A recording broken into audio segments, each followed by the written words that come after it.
सबसे पहले अगर आपको नोटिफिकेशन के बारे में डिटेल्स नहीं पता है तो आप नोटिफिकेशन डाउनलोड कर सकते हैं। अब बात आती है, सबसे पहला स्टेप है रजिस्ट्रेशन। तो यहाँ पे आपको करना है रजिस्ट्रेशन। अगर आपने पहले रजिस्ट्रेशन किया हुआ है और आप अपने डिटेल्स भूल गए हैं तो फॉरवर्ड रजिस्ट्रेशन पे जाके अपनी डिटेल्स को रिट्राइव कर सकते हैं। अब पहला स्टेप जैसा कि मैंने आपको बताया, रजिस्ट्रेशन पे आपको क्लिक कर देना है। रजिस्ट्रेशन पे क्लिक करने के बाद ये वाला इंटरफेस यहाँ पे आपके सामने ओपन होता है, जिसमें आपको सबसे पहले अपना मोबाइल नंबर डालना होता है जो एक्टिव मोबाइल नंबर है और जिसे आप आगे भी यूज करने वाले हैं, वही मोबाइल नंबर आपको यहाँ पे डालना है। वो मोबाइल नंबर डालने के बाद यहाँ पे वैलिडेट मोबाइल नंबर पे आपको डाल देना है, जिससे आप सभी का मोबाइल नंबर वैलिडेट हो जाएगा। इसके अलावा यहाँ पे फिर आता है ईमेल आईडी। ईमेल आईडी में अपनी ईमेल आईडी एंटर करके वैलिडेट ईमेल आईडी पे आपको क्लिक कर देना है, जिससे आपकी ईमेल आईडी पे वेरिफिकेशन हो जाएगा। तो वो भी ओटीपी आपको यहाँ पे एंटर कर देना है। अब जब आपकी ये दोनों चीजें कंप्लीट हो जाती हैं, फिर आता है एप्लीकेंट नेम। तो यहाँ पे जो भी आपकी 10th की मार्कशीट में आपका नाम है, बिल्कुल उसी टाइप से आपको यहाँ पे अपना नेम एंटर कर देना है। नंबर 4 पे आता है father's name and mother's name. तो यहाँ पे father's name and mother's name आप सभी को, अगर आपका फादर्स नेम डालना चाहते हैं तो फादर्स नेम डाल दो, मदर्स नेम डालना चाहते हो तो मदर्स नेम डाल दो। दोनों में से कोई एक नाम आपको यहाँ पे एंटर करना है। इसके अलावा बात आती है डेट ऑफ बर्थ की। तो यहाँ पे डेट ऑफ बर्थ डाल देंगे एज पर 10th मार्कशीट। इसके अलावा फिर आपका आता है जेंडर, तो अपना जेंडर यहाँ पे सेलेक्ट करेंगे। अगर आप ट्रांसजेंडर हैं तो उस कंडीशन में भी आपको यहाँ पे यस और नो सेलेक्ट करना होगा। फिर आता है आपका कम्युनिटी। तो यहाँ पे कम्युनिटी में जिस कैटेगरी से आप आते हैं वो कैटेगरी आपको यहाँ पे सेलेक्ट कर लेनी है। और इसके अलावा अगर आप देखेंगे, circle in which secondary school pass, यानी कि जो सेकेंडरी स्कूल है आपने कहाँ से क्वालिफाई किया है वो आपको यहाँ पे 10th का डिटेल्स डालनी है। जैसे कि मैंने उत्तर प्रदेश से किया हुआ है तो मैं उत्तर प्रदेश यहाँ पे सेलेक्ट कर लूंगा। फिर आपसे पूछेगा year of passing secondary school. तो यहाँ पे सेकेंडरी स्कूल आपने कहाँ से, यानी 10th आपने कहाँ से पास किया है, उसके बाद यहाँ पे कब पास किया है, ईयर कौन सी है। तो जो भी आपकी ईयर है वो ईयर यहाँ पे आप डाल देंगे। तो जो भी ईयर आप सेलेक्ट करेंगे वो आपका सेलेक्ट हो जाएगा। फिर इसके अलावा यहाँ पे जो आपको ये कैप्चा दिख रहा है वो कैप्चा आपको एंटर कर देना है। एंटर करने के बाद करना है सबमिट। सबमिट करने के बाद जो प्रोसेस आता है वो आपको दिखा देते हैं। रजिस्ट्रेशन वाला पेज हो जाता है कंप्लीट, जैसे कि मैंने आपको बताया सबमिट कर दिया। उसमें आप सभी का ओटीपी जाता है ईमेल आईडी पर, मोबाइल पे, वो वेरिफिकेशन जाएगा, उसे सबमिट कर देना। वो हो जाने के बाद ये वाला पेज फिर आपके सामने ओपन होगा। ऊपर वाली जो डिटेल्स है वो आपको दिखा देगा। यहाँ पे दिखेगा please continue filling your details below. तो यहाँ पे क्या है, आपको 10th नंबर पे आधार कार्ड नंबर डालना है अगर आपके पास है तो। अगर नहीं है तो भी इसके बिना फॉर्म आपका अप्लाई हो जाएगा, कोई दिक्कत वाली बात नहीं है। इसके अलावा अगर आपको डिसेबिलिटी है आपको, तो वो आपको यहाँ पे डाल दिया ना। अगर नहीं है तो आप यहाँ पे नो कर सकते हैं। इसके अलावा टाइप ऑफ डिसेबिलिटी यहाँ पे अपने आप डिसेलेक्ट हो जाएगा, इसमें आपको जरूरत नहीं पड़ेगी। फिर इसके अलावा यहाँ पे language studies in secondary school, यानी कि कौन सी भाषा आपने पढ़ी, कौन सी भाषा में आपने कंप्लीट करी है, वो आप सभी को यहाँ पे डाल देनी है। तो यहाँ पे क्या है कि जैसे कि मेरा हिंदी है तो मैं यहाँ पे हिंदी सेलेक्ट कर लूंगा। अगर आपका जो भी भाषा है वो सेलेक्ट आप यहाँ पे कर सकते हैं। तो यहाँ पे देख लेते हैं कि यहाँ पे हिंदी का ऑप्शन कहाँ पे आ रहा है, तो वो हिंदी आपको सेलेक्ट कर लेनी है। यहाँ पे मैंने जो अपना 10th क्वालिफाई किया वो हिंदी में किया है, तो हिंदी मेरी यहाँ पे सेलेक्ट हो चुकी है। वेदर एम्प्लॉयड, यहाँ पे अगर आप किसी में डिपार्टमेंट में पहले से काम कर रहे हैं तो आप डाल देंगे, अदरवाइज आप इसे नो कर देंगे। इसके अलावा यहाँ पे एनओसी आपको पूछेगा, अगर आप यस करेंगे तो आपको एनओसी का ऑप्शन आएगा, अगर आप नो कर देंगे तो फिर एनओसी का ऑप्शन आपका नहीं आता है। इसके अलावा फिर यहाँ पे आप सभी से फोटो अपलोड करवाया जाएगा। फोटो आप सभी का जो होना चाहिए ये वाला साइज होना चाहिए, 50 केबी का होना चाहिए फोटो, 200 डीपीआई का होना चाहिए और जो पिक्सल्स होने चाहिए वो 200 इंटू 230 होने चाहिए। अगर हम बात करें सिग्नेचर का तो सिग्नेचर 20 केबी तक आप सभी का होना चाहिए, 200 डीपीआई का, 140 इंटू 60 पिक्सल्स में आप सभी का होना चाहिए। तो ये फोटो एंड सिग्नेचर आपको यहाँ पे अपलोड कर देने हैं और इसके बाद कर देना है सबमिट। फिर आगे का प्रोसेस बताते हैं। सभी डिटेल्स यहाँ पे अपलोड करने के बाद जब आप सबमिट करेंगे तो उसमें आपकी डिटेल्स दिखाएगा, उसे क्रॉस वेरीफाई कर लेना और क्रॉस वेरीफाई करने के बाद आप उसे सबमिट कर दीजिए। करने के बाद डायरेक्टली जैसे ही हमने सबमिट किया तो यहाँ पे आप सभी को रजिस्ट्रेशन नंबर मिल जाएगा। तो रजिस्ट्रेशन नंबर आपको नोट डाउन कर लेना है, इसका फोटो वगैरह ले लेना। हो सकता है आपको मैसेज तुरंत की तुरंत ना मिले, कभी कभी थोड़ा टाइम भी लग जाता है, वैसे तो ज्यादातर आपको मिल ही जाएगा, बट इन केस ना मिले तो उसमें आपको प्रॉब्लम हो जाएगी। तो इसे नोट डाउन करके रख लें या इसकी फोटो खींच लें। ये जब आपका आ जाएगा तो इसके बाद कंटिन्यू टू अप्लाई पे आपको क्लिक कर देना है और कंटिन्यू टू अप्लाई पे जैसे ही क्लिक करेंगे तो डायरेक्टली आपका जो रजिस्ट्रेशन नंबर है वो यहाँ पे आपका ले लेगा। तो तो यहाँ पे रजिस्ट्रेशन नंबर लेने के बाद यहाँ पे आप सभी देखेंगे सर्कल अप्लाइंग फॉर, यहाँ पे आपको दिखा देगा। तो कौन से सर्कल के लिए अप्लाई कर रहे हैं, तो हम उत्तर प्रदेश के लिए अप्लाई कर रहे हैं, क्योंकि हिंदी हमने यहीं से किया हुआ है और मेरा होम जो स्टेट है वो भी उत्तर प्रदेश है। तो मैंने यहाँ पे सेलेक्ट कर लिया उत्तर प्रदेश। इसके बाद यहाँ पे आपको कर देना है सबमिट। अब देखो सबमिट करने के बाद यहाँ पे आप सभी को बोलेगा कि आपके जो मोबाइल नंबर है, रजिस्टर्ड मोबाइल नंबर पे एक ओटीपी भेजा गया है, उस ओटीपी को यहाँ पे आपको एंटर कर देना है, जो भी ओटीपी आप सभी को मिला है।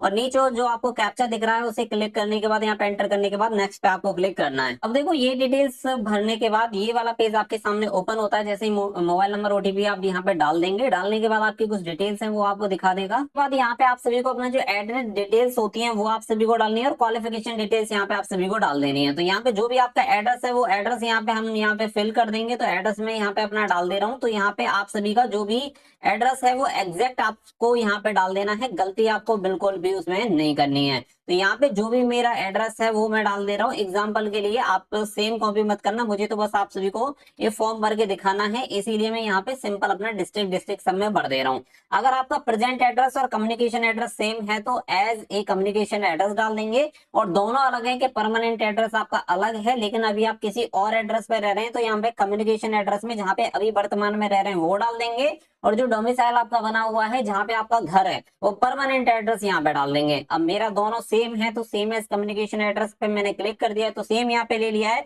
इसके अलावा यहाँ पे सेलेक्ट बोर्ड यहाँ पे पूछेगा, तो यहाँ पे देखो उत्तर प्रदेश से मैंने यहाँ पे किया हुआ है, तो board of high school and intermediate education Uttar Pradesh Allahabad में यहाँ पे एंटर कर दूंगा, क्योंकि इसी से मैंने क्वालिफाई किया हुआ है, तो उसी के अकॉर्डिंग यहाँ पे मेरा सेलेक्ट हो जाएगा। यहाँ पे क्या है कि ये बोर्ड के अकॉर्डिंग आपको सीजीपीए मार्क्स दिखाता है। अब यहाँ पे क्या है कि board of high school and intermediate education में 2011 में मार्क्स का ऑप्शन था, तो मार्क्स की यहाँ पे मुझे ऑप्शन इसने दे दिया। अब यहाँ पे रिजल्ट टाइप में मेरे सब्जेक्ट पूछेगा, तो यहाँ पे मुझे अपने सब्जेक्ट एंटर कर देने हैं, जैसे कि पहले हिंदी हो गया, फिर दूसरा इसके बाद मेरा मैथमेटिक्स हो गया, तो मैथमेटिक्स में यहाँ पे डाल दूंगा। इसके अलावा जो भी मेरा अगला सब्जेक्ट है साइंस है तो साइंस में यहाँ पे डाल दूंगा। इसके अलावा जैसे कि मेरा अगला सब्जेक्ट आता है सोशल साइंस, तो मैं यहाँ पे सोशल साइंस अपना डाल दूंगा। फिर मेरा आता है आर्ट्स, तो मैं यहाँ पे आर्ट्स डाल दूंगा। इस तरीके से जो भी आपके हैं, अब अपने जो सब्जेक्ट थे वो हिंदी हो गया, मैथमेटिक्स हो गया, साइंस हो गया, सोशल साइंस, इंग्लिश और ड्राइंग, ये सभी सब्जेक्ट थे जो कि मैंने यहाँ पे एंटर कर दिया। अब यहाँ पे पूछेगा 100 में से आपको कितने मार्क्स आए, तो मैं यहाँ पे डाल देता हूँ कि मेरे जो भी मार्क्स आए हैं 87 हिंदी में, मैथमेटिक्स में 92, इसके अलावा साइंस में पूछ रहा है तो साइंस में मेरे 87, इसके अलावा सोशल साइंस में पूछ रहा है तो 85, इसके अलावा इंग्लिश में पूछ रहा है, इंग्लिश में मेरे 91, इसके अलावा ड्राइंग में पूछ रहा है तो ड्राइंग में मेरे 88। तो ये मेरे टोटल मार्क्स आए थे जो कि मैंने यहाँ पे एंटर कर दिए हैं। इसके अलावा यहाँ पे आप सभी को पूछेगा पास मैथमेटिक्स इंग्लिश और बोथ, तो यहाँ पे आने के वहां पे आप सभी का एडिशनल सब्जेक्ट का आ रहा था जिसमें मैथमेटिक्स और इंग्लिश आप सभी को दिखा रहा था। तो उसमें आप सभी को एक चीज ध्यान देनी है कि वहां पे अगर आपके जो सब्जेक्ट हैं उनमें मैथमेटिक्स और इंग्लिश नहीं है तो आप सभी को एडिशनल वो पास करने पड़ेंगे, एज ए एडिशनल सब्जेक्ट आपके होने चाहिए। यानी कि अगर आपके पास इंग्लिश और मैथमेटिक्स नहीं है तो आप इसके लिए फॉर्म अप्लाई नहीं कर सकते हैं। तो अगर आपके मेन सब्जेक्ट में इंग्लिश और मैथमेटिक्स नहीं है तो आप एडिशनल सब्जेक्ट में अगर आपने वो ले रखे थे तो वहां पे एज ए एडिशनल सब्जेक्ट में आप उसे क्लिक कर सकते हैं। और अगर आपके मेन सब्जेक्ट में ही इंग्लिश और मैथमेटिक्स है तो आपको एडिशनल पे सेलेक्ट करने की जरूरत नहीं है। तो ये रहता है प्रोसेस। तो अलावा यहाँ पे note, if CGPA is not allowed by board you may leave this field as blank. अगर आपका सीजीपीए स्कोर है तो आप सीजीपीए जो भी आप कर रहा है वो आप एंटर कर देंगे। मेरे बोर्ड में सीजीपीए का कोई मतलब नहीं था क्योंकि मेरे जो मार्क्स थे वो परसेंटेज में थे, तो इसलिए सीजीपीए में खाली छोड़ दूंगा। फिर सेव एंड कंटिन्यू पे आपको कर देना है क्लिक। देखो इससे जस्ट पहले आप सभी को बता, तो यहाँ पे क्या है कि फिर आप जैसे यहाँ पे क्लिक करेंगे तो क्लिक करने के बाद यहाँ पे डिवीजन दिखाएगा कि कौन से डिवीजन के लिए करना है। तो यहाँ पे जो डिवीजन आपका नियर बाई है या जिसमें आप अप्लाई करना चाहते हैं वो कर देंगे। तो मैं चाहता हूँ कि मैं आगरा डिवीजन में अप्लाई कर दूं। तो यहाँ पे फिर मेरे पास आगरा डिवीजन में जो भी वैकेंसीज निकली हुई है कि आगरा डिवीजन में कौन कौन से पोस्ट ऑफिस में वैकेंसी निकली हुई है वो दिखा देगा। कौन सी पोस्ट निकली हुई है जैसे एबीपीएम है, यहाँ पे बीपीएम है, वो सभी यहाँ पे आप सभी को दे देगा। अब यहाँ पे आपको प्रेफरेंस देनी है कि कौन से को आप प्रेफरेंस देना चाहते हैं। तो यहाँ पे आप सभी इसे प्रेफरेंस दे सकते हैं, जैसे 2 मैं इसे कहूंगा ये मुझे 3 पे मिल जाए, ये 4 पे मिल जाए, ये 5 पे मिल जाए, ये 6 पे, ये 7 पे, आप अपने अकॉर्डिंग इसे चेंज कर सकते हैं, लेकिन मैं चाहता हूं मुझे इसी तरीके से मैं अपने पोस्ट प्रेफरेंस देना चाह रहा हूं। ठीक है, आपको जो पहले लेना है आप उस पर क्लिक कर सकते हैं, लेकिन आप, मैं जैसे दे रहा हूं, अगर आपको ऐसे देना है तो आप ऐसे दे सकते हैं, मतलब आपकी चॉइस के ऊपर ये डिपेंड करता है।